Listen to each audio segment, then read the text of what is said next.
Hello, hello! Donc aujourd'hui, nous sommes sur notre dernier jour de cycle, le 9. Alors, notre ami le 9. Alors, le 9, pour moi, c'est Mère Teresa. Le 9, c'est Amma. Alors, en plus, c'est vrai parce que Amma, quand on calcule sa numérologie, elle fait 9, 9, 9, 9, 9, 9. 9, 9, 9, 9, 9. Voilà. Amma, pour ceux qui ne connaissent pas, c'est cette indienne qui parcourt le monde entier. Alors, qui fait beaucoup d'humanitaire, parce que le 9, en effet, c'est l'humanitaire. Et notamment qui fait des énormes darshan, des étreintes dans tous les pays. Elle vient 2 fois par exemple par an en France. Et en effet, elle prend les gens, voilà, c'est l'étreinte du monde, elle prend les gens dans ses bras. Elle leur dit du mantra à l'oreille. Enfin, moi j'ai reçu déjà plusieurs fois. Et, euh, et voilà, et comme ça, voilà, elle étreint le monde. Et pourquoi je prends cette image d'Ama au dehors, que c'est sa numérologie? Parce que c'est vraiment ça, le 9. Le 9, c'est vraiment l'humaniste, celui qui aime l'humanité, c'est le collectif, c'est... Ouais, c'est vraiment celui qui va être dans la générosité, le don, le dévouement, le bien-être, qui va vouloir intégrer comme ça le monde. C'est la planète, c'est même le cosmos, l'univers. Hein. Le 9, il est relié à toutes ces énergies-là. C'est la nature vraiment comme la planète. Voilà, le 9 aussi, ça peut être l'écologiste.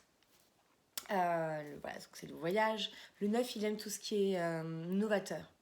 Hein, je vous ai le 1, il l'initie, mais le 9, il est plus novateur. Donc il œuvre pour le monde, il aime se sentir intégré, il est là pour le collectif, le 9. Il est branché sur le futur aussi, pour amener au moment présent. Donc le 9, en effet, des fois, il est un peu décalé, parce que si, moi je donne souvent cette image-là, si on est en mode monnaie, impressionniste, et vous avez un Picasso qui arrive, autant vous dire qu'il ne va pas se sentir trop dans le truc. Hein. Novateur, branché sur le futur, les nouvelles technologies. Ça peut être aussi un geek, hein, le 9 aussi, on peut le voir comme un geek. Alors, en tout cas, il est ouvert sur le monde, la générosité, la conscience aussi. Il va être très intéressé par cette ouverture de conscience, en tout cas une ouverture d'esprit. Voilà pour le 9. Il va vraiment être dans cet amour universel. Hein. Je vous ai le 6, on pourrait parler d'amour inconditionnel. Le 9, c'est être universel. Hein, vraiment, cette connexion à l'univers du 9. Et puis surtout, voilà, il cherche la complétude, la compassion, parce que ça va aussi, c'est vrai, c'est du 6 et du 9. Et la générosité, c'est vraiment important hein, pour le 9, de donner. Voilà, il va être dans le don. Donc c'est vrai que le 9, pour lui, naturellement, ça va être facile, mais alors facile, quoi. Donc d'ailleurs, c'est pour ça que vous allez voir dans l'ombre, des fois les 9, ils comprennent pas. Parce que pour eux, c'est tellement fastoche. Mais pourquoi les gens, ils sont pas comme moi, ils sont pas généreux? Il va souvent voir l'égoïsme chez l'autre, en fait. Mais c'est pas forcément que les autres sont égoïstes, c'est qu'on n'a pas de 9. Enfin, un 9 en toute puissance, en tout cas. Ouais. Donc le 9, voilà, la bonté aussi. Enfin, tout ce qui est dans ce registre-là. Donc ça, c'est la lumière. Maintenant, on a l'ombre. Alors le 9. Bah, le 9, ah oui, je n'ai pas dit aussi, le 9, il peut être télépathe. Voilà, il capte, hein, il capte les ondes SOS d'intérieur détresse. Voilà, pour moi, ça c'est le 9. Il capte les ondes venues d'un autre monde. Voilà, je vous donne un peu. Donc le 9, notamment, dans l'ombre, il peut croire qu'il est trop décalé. Il peut se sentir toujours décalé, donc il ne se sent pas intégré.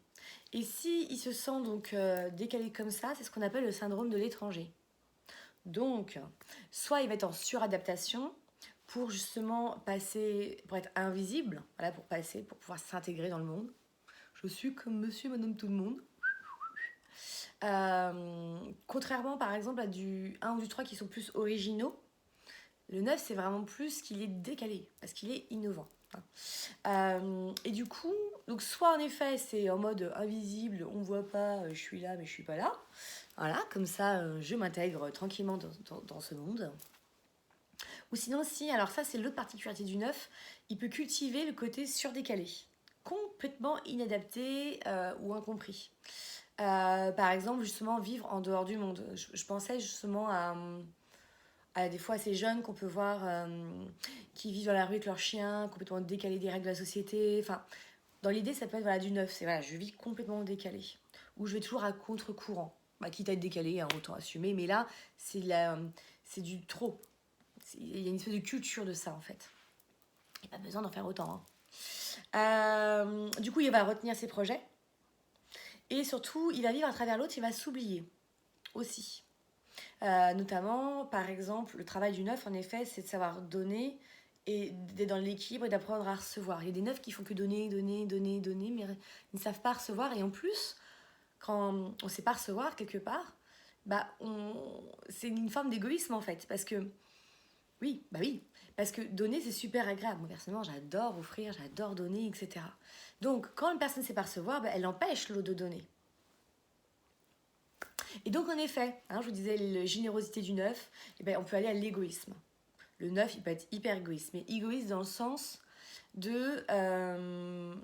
parce que justement, je suis trop bon, je suis trop con, entre guillemets, ça peut être un peu ça aussi. Moi, je donne, mais je reçois jamais. Mais bon, autant je sais pas recevoir, mais les autres, voilà, on vit dans un monde égoïste, donc le collectif, ça n'existe pas, donc je vais être individualiste. Il y a des gens, voilà, qui vraiment en neuf, ouais, je l'ai déjà souvent entendu, comme ils comprennent pas, ils se sentent décalés, du coup, voilà, ils se coupent. Et du coup, souvent, l'expression, c'est qu'il rentre dans son neuf, le neuf. Moi, j'aime bien. Voilà, comme il dit ça. Donc du coup, voilà, il y a aussi ce côté éponge, c'est pas le seul nombre, mais il peut avoir ce côté éponge, d'absorber comme ça, d'aider et de s'oublier. Ça, c'est un truc aussi de neuf. Donc je peux pas toujours donner et recevoir. Moi, ce que j'explique souvent au neuf, c'est vraiment de... Enfin, même pas qu'au neuf, mais pour moi, plus on se donne à soi, plus on est bien. Et quand on est bien, qu'est-ce qu'on fait ? On donne mieux aux autres. Eh bien oui. En fait, plus on est auto-bienveillant, c'est pas de l'égoïsme, c'est un peu de centrage sur soi, dans le sens où si je suis bien, je vais sortir, je vais faire un sourire à mon voisin, je vais aller taper la discute avec ma voisine, je vais peut-être même aller aider, voilà. Si j'ai la gueule en vrac, je suis en biais, j'en peux plus, je suis machin, je vais quand même moins pouvoir donner cette bonne vibes en fait. Mais juste même au niveau énergétique, c'est même pas d'aider. Donc voilà, moi je trouve qu'en fait, la plus grande générosité, c'est je prends soin de mes besoins et de moi, et du coup je suis tellement bien que je rayonne, je peux donner aux autres, je peux être là en fait. Voilà. Sinon c'est du sacrifice, et moi le sacrifice, à un moment donné, je pense que pour tout être humain, ça a des limites. Parce qu'en effet, voilà, je me sacrifie, je donne. Bon, de façon l'humain il est comme ça, il est mauvais, alors hop, je rentre dans mon œuf et je coupe. Ouais. Du coup, il va avoir du mal à accoucher de ses projets, le neuf. Et en plus, il adore faire accoucher les projets des autres, c'est un de ses talents notamment. Et surtout d'avoir des projets innovants pour le bien-être, du coup là, c'est fini, c'est fini. Donc son travail à faire, c'est vraiment ça, c'est d'apprendre cet équilibre entre le don et le recevoir, et d'accepter de partager des projets pour la communauté, c'est vraiment son truc. Il a vraiment besoin aussi d'être intégré dans le groupe, le 9. Le 9 comme le 1, c'est la blessure de rejet. Voilà. Après, le 9 aussi, il peut avoir donc cette peur du vide, mais notamment aussi la peur d'être englouti, envahi par l'autre. C'est ce qui est assez proche aussi avec le 2. Parce que voilà, d'être toujours dans le brassé, dans le collectif, il y a quelque chose, voilà, il y a toujours quelque chose qui peut être un peu comme ça contraignant. Ah oui, aussi le 9, comme le 1, il peut y avoir la tolérance, parce qu'en fait, dans la lumière, oui, c'est très tolérant. Le groupe, les différences des uns des autres, il n'y a pas de souci. Et dans l'ombre, intolérance. Par exemple, quand j'avais fait, parce que je m'amuse à faire les numérologies des gens un peu connus, et notamment quand je dois voter. Donc pour les élections, la dernière fois, j'avais fait, alors voilà. Et en fait, je cherchais justement quelqu'un qui est du 9 pour expliquer un peu aussi, notamment le syndrome de l'étranger. Alors vous avez rigolé, mais Marine Le Pen, elle a du 9. Alors en effet, elle rejette les étrangers, carrément l'intolérance, la totale, quoi. Voilà, c'est la culture du blanc. Donc c'est pas elle qui sent décalée ou qui sent syndrome de l'étranger chez elle. Enfin si, peut-être, elle sent étrangère dans son pays, j'en sais rien. Mais en tout cas, très clairement, l'étranger, c'est pas possible pour elle. L'envahissement, je disais, la peur de l'envahissement. Voilà, donc ça, typiquement, pour moi, c'est un 9 dans l'ombre. Voilà, on l'a, quoi. Du coup, voilà, le 9, il se replie, il se sent exclu. C'est la blessure de rejet. Il peut aussi se sentir coupé de ses ressources, de ses richesses. Voilà, il va aussi avoir peut-être ce besoin de protéger tout le monde ou d'être protégé. Ouais. Ça peut être aussi, il peut y avoir aussi avoir de la salle de... Donc, voilà, je disais du sectarisme, des limitations. et de la satisfaction, voire même la mauvaise foi de la froideur. Hein, le 9, c'est aussi possible. Voilà, donc son besoin en tout cas, c'est d'être intégré, d'innover, d'avoir des projets. Des projets pour soi ou des projets pour le bien-être du collectif. Voilà. Donc ça, c'est notre ami le 9. Alors le 9, du coup, dans l'énergie, alors, pour sa mission de vie, on va finir par ça. Je ressors mes lunettes de 39 ans.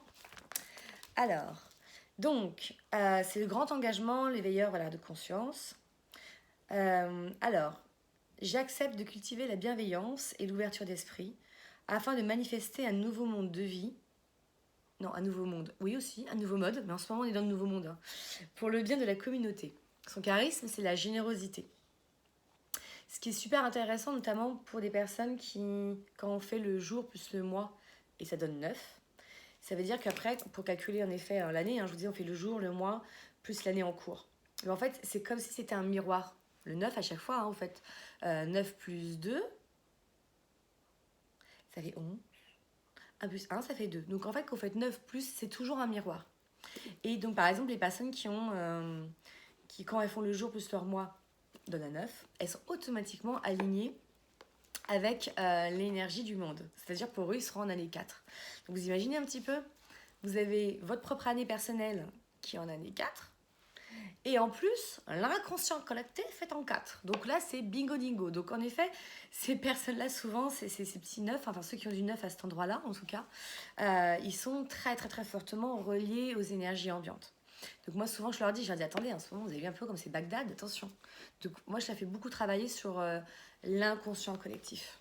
Parce qu'en effet, ils y sont vraiment connectés et brassés. Les égrégores, tout ça. D'où pourquoi ils rentrent dans leur 9. Parce qu'en effet, ils ont besoin de se protéger, quoi. Moi, je dis souvent aussi, le 9, c'est l'ours, ouais, c'est l'ours dans sa caverne. Ça peut être ça. Donc, l'énergie du 9, on est sur le bout du cycle. Bah oui, 1, 2, 3, 4, 5, 6, 7, 8, 9. Alors, ça veut pas dire qu'en numérologie, vous êtes en mission de vie 9, c'est-à-dire que vous avez fini vos vies, vous avez tout compris. Parce qu'il y a ça aussi des fois, j'ai déjà vu en formation. Ah ouais, donc les 1, en gros, c'est leur première vie, ou c'est en mode j'apprends la vie. Le 2, enfin, oui et non. Vous avez pu avoir plein de vies en 9, plein de vies en 3, plein de vies en 4. Voilà, c'est une dynamique tout chiffre et spirituelle. Pas besoin de clpt.com parce que on a fini le cycle, on est le terminus du truc, ou je ne sais quoi. Au contraire d'ailleurs, parce que vous allez voir que le 9, dans l'année, c'est une fin de cycle, mais c'est aussi un début. En fait, il n'y a jamais de fin. Hein, c'est le Lémis 4 hein, qui continue. Donc, quand je finis, je ferme une porte, une autre s'ouvre. Je finis une vie, une autre s'ouvre. Par exemple, je finis un projet, je vous fais un nouveau projet. Une histoire se termine. Enfin, voilà. Donc, le 9, c'est vraiment une année 9. Moi, je vais vous la lire. Mais, ou un jour 9 ou un mois 9. Donc, ça sera le mois prochain pour l'année 2020. Hein, ça sera ce mois de mai. Ça sera vraiment la fin et une préparation pour autre chose. Moi, je dis souvent, c'est des valises. Les remplissez pas. Une année 9, par exemple, mais voilà, c'est le moment de délester des choses pour pouvoir repartir en année 1 avec une nouvelle énergie et mettre tout un nouveau cycle. Donc, le 9. Qualité de l'énergie d'une année 9. Les rêves et les souhaits. Générosité, bonté, imagination innovante, voyage de l'esprit du corps. Vous êtes à la fin d'un cycle et à l'orée d'un prochain. Le bilan s'impose avant de prendre toute décision. Le bilan. La partie supérieure de votre être peut être éveillée et vous réveiller à propos de situations contraignantes. C'est l'énergie qui vous aide à prendre soin de vous physiquement, moralement, intellectuellement. Vous changez de comportement alimentaire et faites le choix de la qualité dans les achats et la préparation. Il peut y avoir la rencontre avec un thérapeute qui vous corresponde et vous accompagne dans un réel changement et de style de vie. Cette année, vous débutez un stage de formation qui complète vos compétences professionnelles, voire qui vous permet de vous réorienter dans d'autres domaines pour le prochain cycle. Approfondissons encore cette énergie 9. Elle nous indique une fin dans la perspective d'un recommencement. Il faut vider le flacon pour remettre un nouveau parfum. Il est important périodiquement d'examiner lucidement tous les domaines de votre vie. Les engagements professionnels, affectifs, familiaux, sociaux, culturels sont-ils toujours d'actualité? Nous avons changé nos partenaires aussi. Alors en cette fin de cycle et avec l'ouverture que nous donne l'énergie 9, nous allons pouvoir rompre sans faire de peine. À l'instar de la forêt où il serait bon d'élaguer périodiquement, afin qu'elle soit sauvegardée dans sa beauté et de sa santé, dans nos vies aussi, il nous faut souvent soulager des attitudes limitantes. Un bilan s'impose dans cette période. Donc sur le plan professionnel, êtes-vous réellement à votre place? Votre profession vous permet-elle de donner le meilleur de vous-même? Y a-t-il un rêve professionnel que vous n'avez jamais atteint par manque de confiance en vous? Êtes-vous en harmonie avec chacun de vos partenaires de travail? La vie de couple. Êtes-vous heureux dans votre couple? Avez-vous donné le meilleur de vous-même depuis le début de l'engagement? Ce couple est-il difficile? Est-ce que vous restez pour les enfants ou le regard de la société ou encore par faiblesse économique ou morale? Pour les célibataires, avez-vous un vrai désir de mettre fin à votre solitude? La vie familiale. Votre relation avec les enfants est-elle évolutive? Votre relation à vos frères et sœurs, vos parents, vos beaux-parents est-elle pénible? Êtes-vous constamment dans les obligations dans ce plan familial ou êtes-vous réellement dans le bonheur d'avoir des échanges familiaux? La vie sociale et culturelle. Vous êtes-vous engagé dans des associations qui ne correspondent pas vraiment à votre philosophie? La tâche est-elle trop lourde? Allez-vous au spectacle par goût personnel ou est-ce que vous subissez le choix des autres? A contrario, si ce domaine n'est pas ouvert, pourquoi ce non-engagement social et culturel? Après avoir fait un bilan dans la première partie de l'année, vous apporterez des soins aux domaines sensibles et vous vous remercierez pour les réussites. Dans le cas où vous ne prendriez pas le temps de faire le point, vous verrez apparaître dans votre vie des malaises physiques ou psychiques. Ne jetez pas l'anathème sur l'année 9, ayant bien mémoire que ce que l'on ne fait pas en conscience émerge tout de même, et particulièrement en fin de cycle. En revanche, si vous prenez l'opportunité de solder les reliquats à ce moment, vous vous apercevrez de la grandeur de cette énergie, de l'ouverture de conscience qu'elle vous apporte. Cette année vous permet de rompre avec délicatesse pour vous-même et les autres. Vous pouvez débuter des formations intellectuelles ou spirituelles, entreprendre une bonne psychothérapie. Les voyages vers des contrées inconnues peuvent être profitables pour l'ouverture du cœur et l'approche d'autres styles de vie et d'autres points de vue. Chaque événement préparant le suivant, ceux qui sont en progrès depuis quelques années verront fleurir la reconnaissance publique de leur talent, une promotion, une gratification, et pour ceux qui ont des métiers de la parole, les auditoires seront plus chaleureux et reconnaissants. En revanche, il n'est pas d'actualité de changer de travail, même si cela vous paraît comme une promotion. Vous devez expérimenter toute la libération de l'énergie annuelle qui vous donnera la vision supérieure pour le prochain cycle. Les propositions des changements que l'on vous fait cette année dépendent encore de l'histoire ancienne et ne vous apporteront que des inconvénients ultérieurement. Jusqu'au 31 décembre, il peut apparaître dans votre vie des projets beaucoup plus ambitieux que vous ne pouviez l'espérer jusqu'alors. Tout ce qui est planté en fin de cycle ne prend pas racine et vous verrez une nouvelle situation de travail se dégrader rapidement au point d'être stoppé au maximum dans les 3 ans qui suivent. D'autres s'accrocheront mais ne s'épanouiront pas, or le travail doit être épanouissement, joie et créativité. Pour les rencontres affectives, en cette fin de cycle, elles se présentent à vous pour vous révéler des domaines dans lesquels vous avez à travailler et n'ont pas de caractère durable. N'investissez pas dans des biens matériels. En résumé, c'est une année de couronnement pour ce qui a été fait, une année de rupture pour ce qu'il y a à délier. Cela permet de rêver à des objectifs et de les préparer dans le nouveau cycle. Ainsi, en année 1, vous pourrez très facilement débuter des actions qui porteront leurs fruits rapidement. Les signes, les symboles et les rencontres utiles se manifesteront tout au long de l'année pour vous guider à condition que vous acceptiez de lâcher prise et de donner le pouvoir à votre partie supérieure. Vous êtes au sommet de la montagne.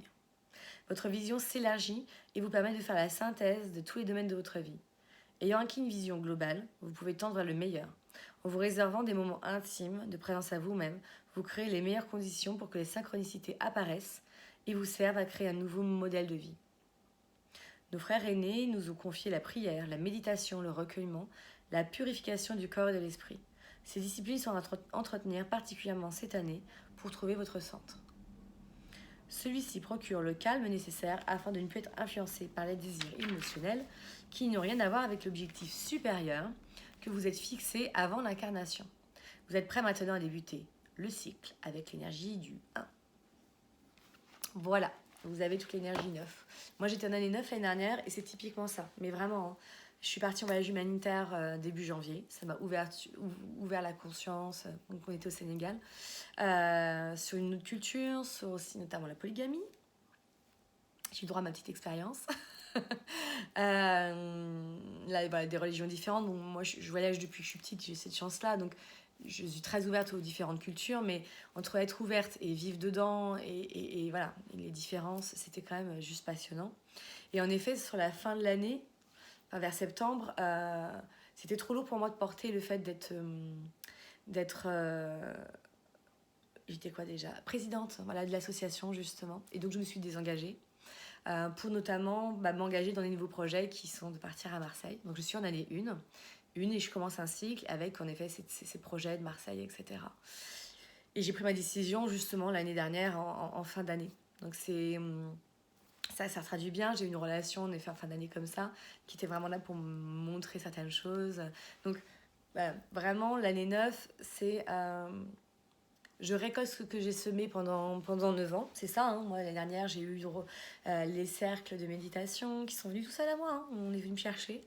On est venu chercher aussi pour la danse-thérapie, chose que voilà, je rêvais de faire depuis un petit moment, mais voilà, j'avais pas l'énergie d'aller chercher. On est venu à moi, voilà, pareil, mais tu fais la danse, des rencontres merveilleuses, une human experience avec des Vikumba, avec des rencontres merveilleuses.